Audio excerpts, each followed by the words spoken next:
the buffalo dance of the sun, the man and Mother Earth are one. Sacagawea, as the legend goes, was Lewis and Clark's Shoshone Rose, led the way west. The Native American Indian culture dates back to more than 13,000 years ago in North America.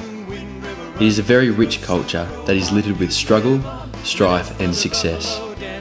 The stories that have been passed down through generations are steeped in tradition, spirituality and is closely tied with Mother Nature. Even today, the culture remains intact through symbols, artworks, traditions and their connection with nature. Pop culture today has also taken an interest in the ancient culture, with traditional heirlooms such as a headdress becoming a must-have fashion accessory at music events. I sat down with Sydney-based musician and producer Mark Lucas to talk about his affiliation with the ancient culture and his view on cultural appropriation.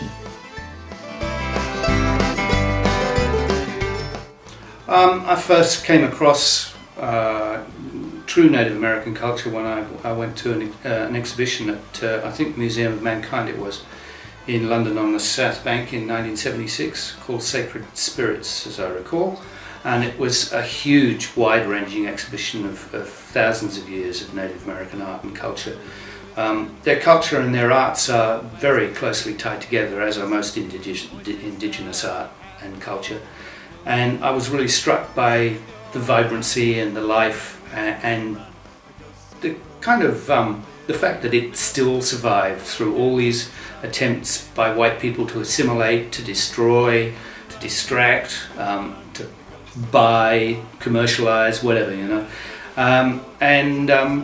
I then came to Australia in 1981 and kind of retained the interest, but I never realised I'd do anything with it until I travelled back to the UK the first time in 1989, having been here some time, and I travelled to the US on the way back mostly because I'm a musician. I was interested in Austin, Texas and stuff, but I met Native Americans while I was there and I kind of got my interest piqued, and I started to look around and I realised that these guys were not on the pages of a history book. They actually live, breathe, and they still preserve their cultures to this day. So I started to dig a bit further into it. I brought back a bag of saddle blankets and fake Native American art from Mexico, and the more I learned about the culture, the more I realised I wanted to represent it properly. So I started to dig deeper into it. I started a market stall, I opened a shop, and then I ended up being a specialist dealer in Native American art, as well as Mexican folk art, as it happens, but that's by the by. And the more I learned, the more I wanted to learn, the more I wanted to go back there and meet these people, so I did. That culminated in 2009, which is probably after I closed my last shop, and I took my son over to build the Sundance Pavilion for the Crow people. Sundance is their most sacred annual ceremony when they pledge to the sun, and they dance for 3 days without food or water. In the old way, in the Lakota way, the Sioux way, they pierce their skin and dance off the pole and so on. But the Crow lost their culture. It's a longish story, which probably you don't have time for. But I met the family who were responsible for reintroducing the Sundance to the Crow people. They'd had to go and relearn it from the Shoshone, who were a neighbouring tribe. The Sundance we went back for was honouring the man whose son, the son of the man who had brought it all back and relearned the songs and so on. So it was a very special occasion.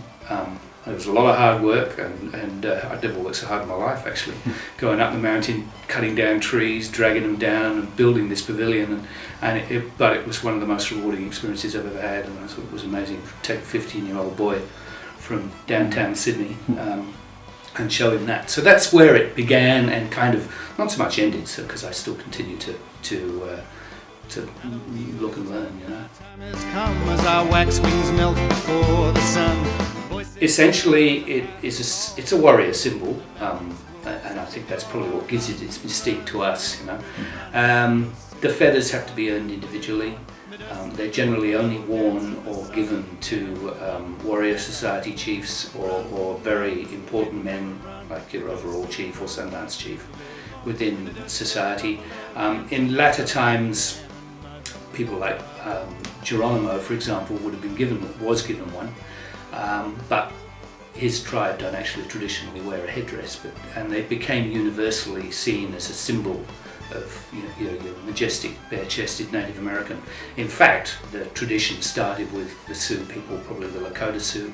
I have two examples here, interestingly enough, of late reservation Northern Cheyenne headdresses. Now, traditionally, you see them as being white feathers with black tips. These are fully dark feathers. These are immature eagle feathers, golden eagle feathers. So they'd have been probably less important, if you like, more ceremonial. But they're still made in the old way. The beadwork, the reason I'm pretty sure they're Northern Cheyenne is from the design on the beadwork and the lazy stitch. The one on my right here has porcupine quill medicine wheels at the temples, which is an interesting art form in itself. And these are ermine drops. The red pieces here are often made out of old long johns or bits of trade cloth. And these are breast feathers on the end with horsehair trails. In this case, they're dyed red. But essentially, yeah, they're the pinnacle of Native American Northern Plains manhood in terms of your warrior status. And as such, they're pretty rare and highly symbolic of their culture. From the Badlands to the pine-covered hills on the warm valley trails like time stood still. I started out laughing and just thinking, oh, come on, most Native Americans I know would just think it was stupid, and kind of shrug it off because they're not stupid. They're kind of people of the world, as it were. But then when I realised how endemic it was, and thought about it a bit further, and I saw some footage, and I just thought this is ludicrous. I mean, it's beyond silly, and it's disrespectful. And I'm a big believer in education being the key to just about every ill we face as mankind, where we stand at the moment, which is not a particularly good place in many ways.